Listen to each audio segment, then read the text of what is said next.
This apartment, basically, it was a Taekwondo studio. So it was basically one big room. I built some walls. We use it as a set sometimes. Every piece of furniture in here has gone to an event at one point or another or come from an event.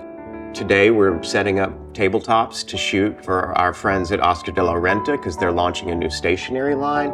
It's always changing. You know, it's a little bit like that fabulous nightclub that we had in New York in the 80s and early 90s called Area. Area was really cool for a lot of reasons, but to me as a designer, the coolest thing about it was they actually completely changed the place every 3 weeks.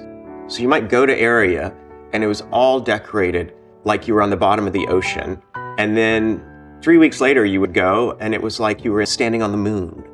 On a very small scale, I think that kind of happens in this place.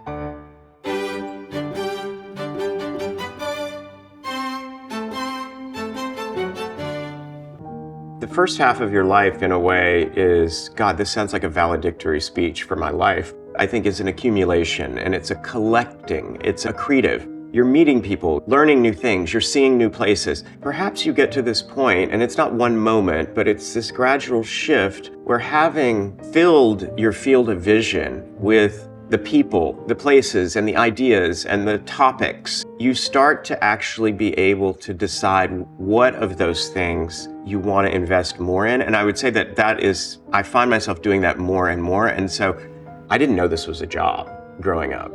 I didn't know that people could make a living doing this. And I feel like I'm not making a living, I'm actually making a life. I always start with the space. I start big. You know, there are kind of two ways to go about this. One is the build, where every step becomes a bigger step and more dramatic and more flash, more explosion, more joy expressed. And the other way is to go exactly in the opposite direction and take it down and make it more intimate, more tight. It's that use of space to embrace people that, combined with the human element, that really expresses hospitality. And if you can make someone feel like they're being hugged when they come into the room, you've already won the first battle.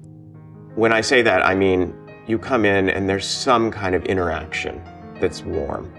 90% of what we do is not noticed. Our greatest tools really are staples, staple guns, scotch tape, glue, and zip ties. On one level, we're designing for the people who are going to be in the room, who will see and appreciate and be affected by the particular detail that we're concerned with.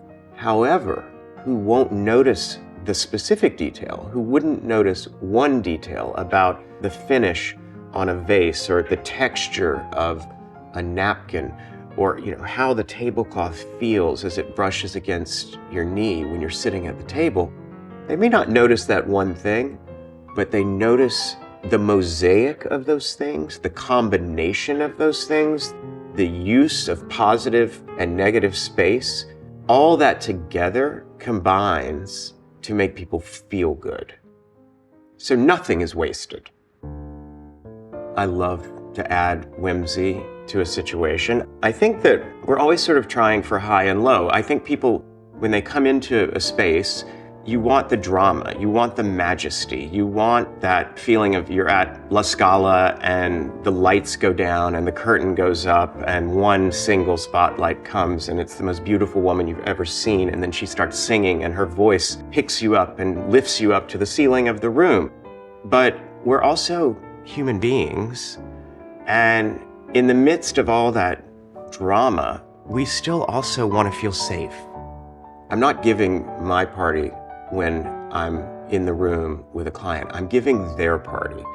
I'm trying to decipher who they are, how they see themselves, and I'm trying to capture or distill the love and affection that they feel toward the people.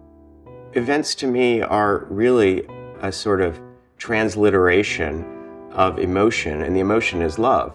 To the degree that we're able to take a host or hostess's love for their guests and figure out ways to say that, to share that, We need more parties.